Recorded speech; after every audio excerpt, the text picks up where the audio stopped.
우리 그리스도인의 신앙의 중심은 십자가입니다. 예수님의 십자가 희생이 없다면 우리는 모두 죄 가운데서 죽을 수밖에 없는 운명인데, 예수님께서 십자가를 지심으로 우리는 모두 하나님의 자녀가 되었습니다. 영원한 생명을 얻어서 하나님 나라에 들어갈 자격을 얻게 되었습니다. 십자가의 죄사함의 은혜와 능력입니다. 우리와 하나님 사이를 가로막고 있던 죄의 장막이 예수님의 십자가의 피로 위로부터 아래로 찢어지고 우리는 하나님 계신 지성소에 들어갈 수 있게 되었습니다. 이 십자가의 비밀을 알게 된 사도 바울은 그래서 고백했습니다. 갈라디아서 6장 14절. 그런데 내게는 우리 주 예수 그리스도의 십자가밖에는 자랑할 것이 아무것도 없습니다.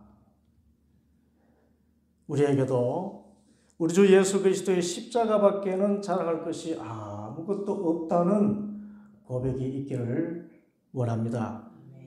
그러면 구체적으로 십자가의 은혜가 무엇입니까? 우리는 모두 십자가의 은혜를 받았다고 하는데, 우리가 받은 그 십자가의 은혜가 무엇입니까? 오늘 본문 말씀에 따르면 그것은 나의 죄뿐 아니라 이 세상 모든 사람의 죄를 예수님께서 친히 담당하셨다는 사실입니다.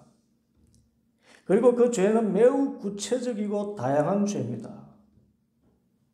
예수님은 이 세상 사람들의 모든 종류의 죄, 모든 깊이의 죄를 십자가에서 다 담당하셨습니다. 이사야 선지자의 예언과 같지요. 이사야 53장 6절. 우리는 모두 양처럼 길을 잃고 각기 제 길로 흩어졌으나 주님께서 우리 모두의 죄악을 그에게 지우셨다. 우리 모두의 죄악입니다. 그러면 우리 모두의 죄악이 무엇입니까? 오늘 말씀을 보면 그 첫째는 폭력의 죄입니다. 오늘 본문은 예수님께서 골고다 언덕에서 십자가에 못 박히시는 구체적인 장면을 기록하고 있습니다. 그런데 18절을 보면 거기서 그들은 예수를 십자가에 못 박았다. 그리고 다른 두 사람도 예수와 함께 십자가에 달아서 예수를 가운데로 하고 좌우에 세웠다 말씀했습니다. 여기서 두 사람은 마태복음과 마가복음에서는 강도라고 했고 누가복음에서는 죄수라고 했습니다. 그런데 어떤 죄수, 어떤 강도인가 하면 칼 들고 남의 물건 빼앗는 그런 강도가 아니라 정치범 강도입니다. 예수님 당시에 유대 사회의 한 정파로 있던 젤롯 당원 같습니다. 젤롯 당은 지금의 하마스나 IS 같이 무장 테러 단체입니다. 유대를 압제하던 로마 제국을 타도한다는 이름으로 폭력과 폭동을 일으키던 혁명당이었습니다. 예수님의 제자 가운데 젤롯인 시몬이 처음에는 그런 사람이었습니다. 무엇보다 이 두 사람이 십자가에 처형된 것을 보면 이들이 정치범 강도인 것이 틀림없습니다. 당시 십자가형은 아무 죄수에게나 내리는 형벌이 아니라 로마 황제에 반역하는 정치범들에게만 내려지는 처형 방식이었습니다. 남의 물건 도둑질하고 강탈하는 정도의 강도는 십자가형을 받을래야 받을 수 없었습니다. 그만큼 극도의 고통을 주는 형벌이었기 때문입니다. 그런 의미에서 로마 제국의 반기를 들고 특히 무장폭력을 행사하는 정치범들에게는 가장 무자비한 방식의 처형으로 사용된 것이 십자가형이었던 것입니다. 예수님과 함께 십자가에 달린 그 두 사람이 그런 무장폭동과 폭력을 행사하던 정치범이었던 것입니다. 우리나라 역사를 볼 때 특별히 공산주의를 신봉하던 자들의 행태가 그랬지요. 6.25 전쟁을 일으키고 너무나 잔인하게도 점령하는 동네마다 가진 자들과 관료들을 공개 재판하고 총알이 아깝다 해서 죽창으로 찔러 죽였습니다. 잔인하기 이를 데 없는 사람들입니다. 특히 수많은 기독교인들을 처형했습니다. 자신들과 사상이 다르다는 이유 하나였습니다. 자신들은 무력을 통해서 통치하려고 하는데 기독교인은 사랑을 통해서 화해하는 일을 우선시하니 자기들의 사상에 동조하지 않는 반동이라고 해서 죽인 것입니다. 그런데요, 우리가 꼭 알아야 될 것은 예수님은 예수님을 믿는 우리만 사랑하신 것이 아니라 저들 폭력과 무력으로 이 세상을 바꿔보겠다고 하는 저 강도들까지 사랑하신다는 사실입니다. 진실로 예수님은 저 무신론과 폭력의 죄에 빠진 사람들까지 사랑하셔서 그들의 죄를 대신하여 십자가에 못 박혀 죽으셨습니다. 무엇을 보고 합니까? 누가복음에 보면 십자가에 달린 두 강도 가운데 한 사람이 나중에 회개하면서 예수님, 주님이 주님의 나라에 들어가실 때에 나를 기억해 주십시오 할 때 예수님께서 무엇이라고 말씀했습니까? 누가복음 23장 43절에 예수께서 그에게 말씀하셨다. 내가 진정으로 너에게 말한다. 너는 오늘 나와 함께 낙원에 있으리라. 그들도 회개하면 얼마든지 용서하시고 구원하여 주시는 예수님이십니다. 이런 의미에서 우리나라의 소위 사회운동하는 분들은 어떤 형태로든 폭력을 행사해서도 안 되겠지만 서로 이념이 다르다는 이유로 미워하고 폭력을 행사하는 일은 예수님의 십자가 정신과는 완전히 어긋난다는 사실을 알아야 합니다. 예수님의 마음으로 그들을 보면 나를 참도록 참으신 주님께서 그들도 회개에 이르기까지 참고 참으신다는 것을 기억해야 됩니다. 그러므로 우리가 진리를 따라 살고 진리를 수호해야 하겠지만 반대자들에 대해서 예수님의 사랑에 대치되는 어떤 행실도 삼가는 것이 바로 예수님의 십자가의 은혜를 아는 자들로서 우리의 지혜임을 알고 살아가야 하겠습니다. 둘째로 예수님이 십자가에서 감당하신 우리의 죄는 복수의 죄입니다. 본문에 보면 19절 빌라도는 또한 명패도 써서 십자가에 붙였다. 그 명패에는 유대인의 왕 나사렛 사람 예수라고 썼다 했습니다.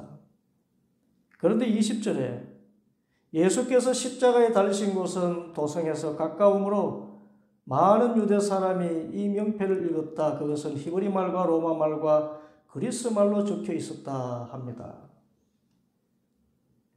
우선 이 말씀은 하나님께서 빌라도를 통해서 예수님이 참된 왕이심을 증거하게 하신 사건으로 이룰 수 있습니다. 유대의 대제사장 서기관 바리새인들이 주장하는 대로 정치범 예수라 쓰지 않고 유대인의 왕 나사렛 사람 예수라고 썼고 그것도 히브리 말과 로마 말과 그리스 말로 적었다고 하였는데 당시 세계는 로마와 그리스가 지배하고 있었던 세상 아닙니까? 그래서 로마 말과 그리스 말로 예수님을 유대인의 왕이라고 쓴 것은 예수님은 유대인의 왕일 뿐만 아니라 온 세상의 왕이심을 증거한 것과 같습니다. 물론 빌라도는 전혀 다른 의도를 가지고 썼지만 하나님께서는 악한 자의 모든 악한 의도까지 사용하셔서 선하신 뜻을 이루신 것입니다. 그런데 여기서 빌라도의 악한 의도가 무엇인지 알 필요가 있습니다. 이제 빌라도가 예수님의 십자가 명패에 유대인의 왕 나사렛 사람 예수라고 쓰니까 21절에 유대 사람들의 대제사장들이 빌라도에게 말하기를 유대인의 왕이라고 쓰지 말고 자칭 유대인의 왕이라고 쓰십시오 합니다. 그러자 22절 그러나 빌라도는 나는 쓸 것을 썼다 하고 대답했습니다. 여기에서 빌라도가 품은 복수심이 드러납니다. 앞선 요한복음 18장에 보면 예수님께서 빌라도 앞에 섰을 때 대제사장들과 바리새인들이 예수님을 고발하기를 저 사람은 스스로 유대인의 왕이라고 하면서 로마 황제에게 반역 행위를 한 사람이니 저 사람을 반역자의 예에 합당하게 십자가에 못 박으십시오 합니다. 그러나 관저에서 예수님을 신문한 빌라도는 예수님에게서 그런 벌받을 만한 죄를 찾지 못합니다. 그래서 나는 그에게서 아무 죄도 찾지 못하여서 선언합니다. 그런데 이때 사람들이 더욱 큰 소리로 외치기를 십자가에 못 박아서 합니다. 그래서 빌라도는 자기로서는 어쩔 도리가 없다는 것과 또 밀란이 일어나는 것을 보고 여러분이 알아서 하시오 하고 악한 무리들의 손을 들어줍니다. 그렇게 예수님을 십자가에 처형하게 내어 주었습니다. 이것이 본디오 빌라도의 죄이지요. 그런데 중요한 것은 빌라도가 예수님을 십자가에 내어준 것이 자신의 판단이 아니라 밀란이 일어날 것을 보고 밀란이 일어나면 유대 총독으로서 평가가 좋지 않기 때문에 좌천될 위험을 감지하고 무리들의 요청을 들어주었다는 것입니다. 그리고는 자신을 궁지로 내몬 무리들에게 일종의 복수심이 생겨서 십자가 명패에 유대인의 왕 나사렛 예수라고 쓴 것입니다. 그리고 사람들이 자칭 유대인의 왕이라고 고치라고 해도 내가 할 일을 했다고 말하면서 어떤 의미에서는 소심한 복수를 한 것입니다. 그런데 소심한 복수든 대놓고 하는 복수든 복수는 예수님의 십자가 정신에 맞지 않습니다. 사실 복수심이 일상인 우리들로서는 예수님이 야속할 수 있지만 예수님이 복수하지 말라 하셨고 또 실제로 털 깎는 자 앞에서 잠잠한 어린 양같이 그 모욕과 수치를 다 감내하신 바에 우리는 예수님의 십자가 정신을 따라야 합니다. 이와 같은 의미에서 빌라도의 복수심과 같은 우리의 일상이 되어 있는 복수심까지도 다 짊어지시고 십자가에 달리신 예수님이십니다. 나의 큰 죄만 용서하시고 나의 작은 죄는 용서하지 않으신다면 우리는 결코 하나님의 자녀가 될 수 없습니다. 그런데 주님께서는 내가 작은 죄라고 생각하는 그런 복수심까지도 다 용서하셨기 때문에 우리가 하나님 앞에 어여시 설 수 있는 것입니다. 그러므로 예수님의 이 십자가의 은혜를 받은 우리들로서는 마음에 있는 복수심을 떨쳐버리고 예수님처럼 용서하는 삶을 살아갈 수 있기를 바랍니다. 이것이 십자가의 은혜입니다. 셋째로 십자가의 은혜로 용서받은 우리의 죄는 탐욕의 죄입니다. 본문을 보면 23절 병정들이 예수를 십자가에 못 박은 뒤에 그의 옷을 가져다가 네 몫으로 나누어서 한 사람이 한 몫씩 차지하였다고 합니다.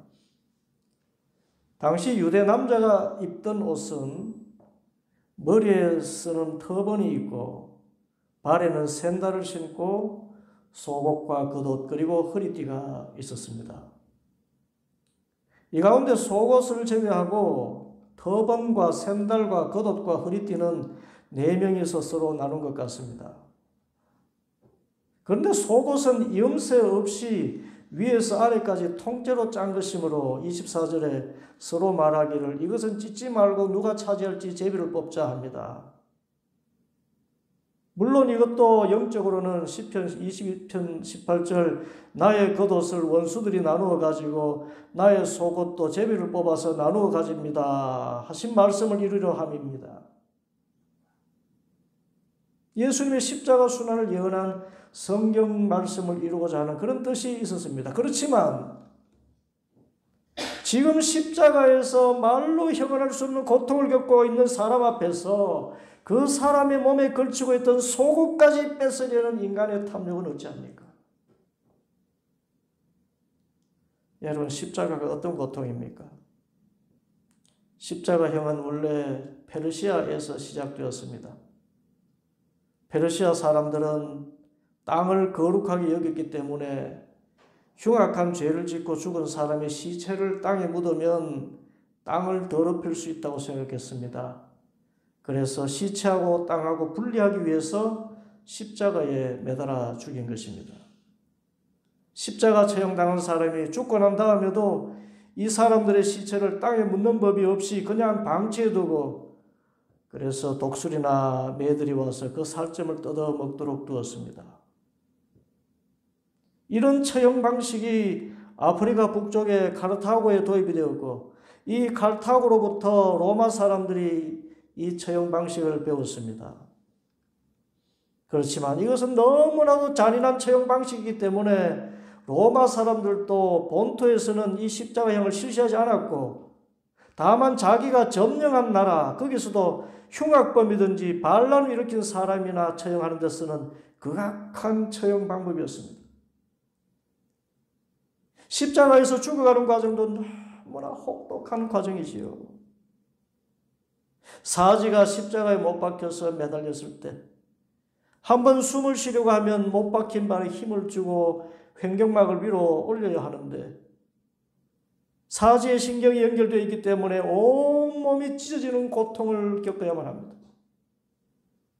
그렇게 힘을 쓰다 보면 근육에 쥐가 나기 시작하고 그 다음에는 호흡에 장애가 오기 시작합니다. 그 다음에는 심장에 있는 심장막에 물이 고이기 시작합니다.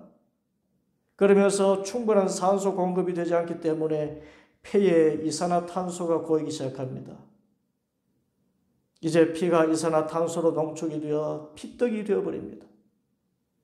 떡이 된 피를 어떻게 해서든지 몸끝까지 보내려고 심장이 요동치지만 피는 손이나 발에 전달되지 못합니다.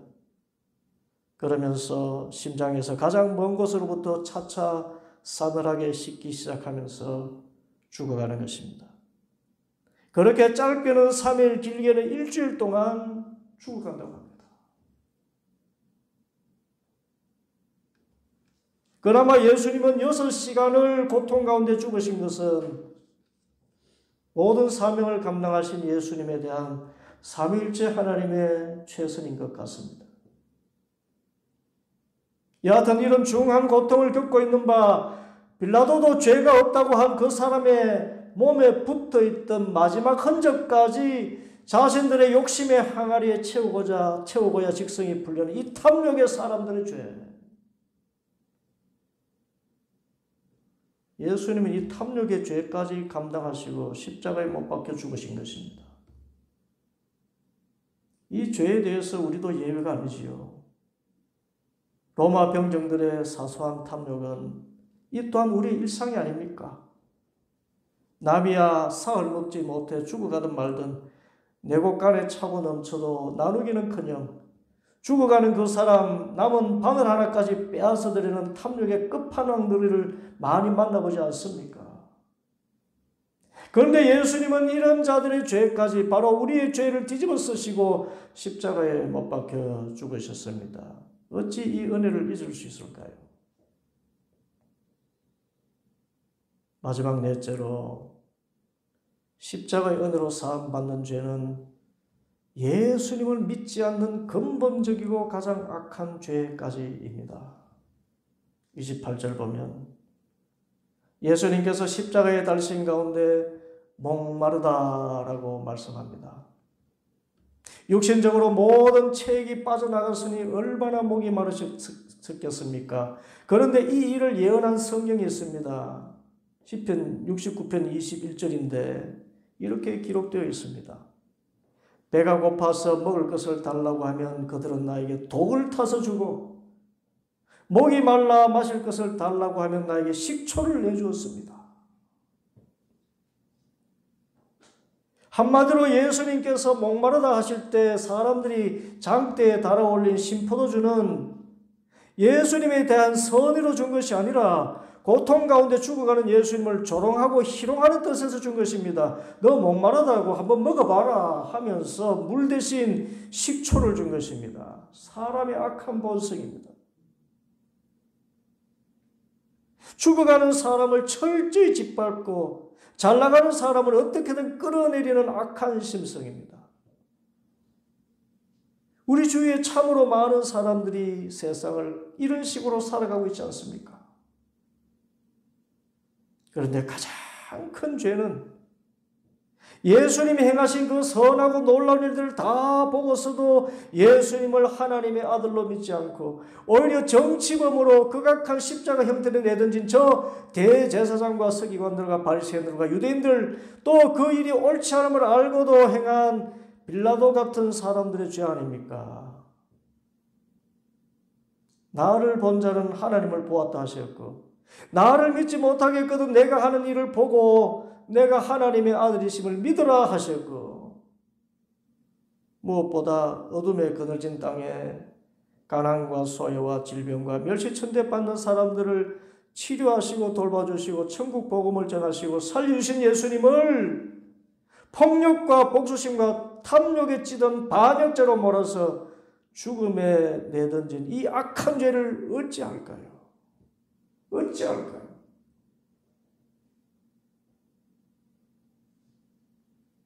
그런데 주님께서는 어떻게 하셨습니까? 십자가에서 마지막으로 외치신 이 말씀 30절입니다. 예수님께서 신포도주를 받으시고 그 멸시의 잔까지 받으시고서 다 이루었다 하고 말씀하신 뒤에 머리를 떨어뜨리시고 숨을 거두셨다. 다 이루셨다 했습니다. 다 이루었다. 이 헬라어로는 테텔레스타이, 죄값 대신 다 치루었다. 너의 죄값 내가 다 지불했다 하신 것입니다. 어떤 지불입니까? 아버지여, 저들의 죄를 사하여 주옵소서. 저들은 저들이 하는 일을 알지 못할 뿐입니다. 이 선언 아닙니까? 다 이루었다. 용서의 대선언입니다. 예수님의 이 용서로 말미암아 오늘날 보십시오. 예수님을 십자가에 못 박게 한 대제사장과 서기관과 바리새인들과 유대인들의 후손에게도 구원의 문이 열리고, 저 빌라도의 후손들, 저 강도들의 후손들, 또 로마 병정들의 후손까지 바로 나와 같은 죄인까지 구원받아 하나님의 자녀가 되는 권세를 얻게 된 것 아닙니까? 이 은혜를 잊어서는 안 됩니다. 이 은혜를 잊지 맙시다. 결코 잊어서는 안 됩니다. 십자가의 은혜를 받은 우리들입니다. 세상에서 지을 수 있는 모든 종류의 죄, 죄를 지는 모든 악한 사람의 모든 악한 일들, 그것을 주님께서는 십자가에서 다 감당하시고 그들 또 회개하기만 하면 용서하시는 사랑의 주님이십니다. 종료주일입니다. 왕으로 오신 예수님을 맞이하는 이날, 우리는 십자가의 희생으로 우리를 구원하시는 사랑의 왕 예수님을 다시 한번 마음에 모시고 이 세상에 어떤 종류의 죄, 어떤 종류의 죄인이라도 바로 저와 여러분 같은 죄인까지 사랑하셔서 마침내 다 이루었다 용서하신 예수님의 그 사랑, 그 십자가의 은혜를 받은 우리의 일생, 이 사랑을 잊지 않고 예수님의 사랑을 실천하면서 살아가는 참된 그리스도인들 다 되기를 간절히 소원합니다. 기도하겠습니다.